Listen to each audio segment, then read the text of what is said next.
প্রাথমিকে 32,000 চাকরি বাতিলের মামলা শুনল না হাইকোর্টের ডিভিশন বেঞ্চ। সরে দাঁড়ালেন বিচারপতি সেন। প্রাথমিকে 32,000 চাকরি বাতিল মামলার শুনানি হলো না কলকাতা হাইকোর্টে।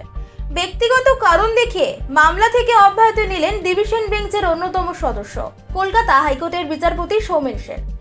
মামলাটি হাইকোর্টের প্রধান বিচারপতি টি.এস. শিবজ্ঞানমের কাছে পাঠিয়ে দিয়েছেন বিচারপতি সেন।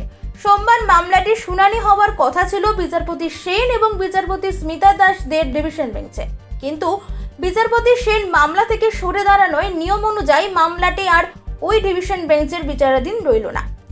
এই প্রসঙ্গে মামলাকারীদের আইনজীবী তরুণজ্যোতি তিওয়ারি বলেন, ভেবেছিলাম আজ শুনানি হবে, কিন্তু বিচারপতি ব্যক্তিগত কারণে মামলা থেকে সরে দাঁড়ালেন।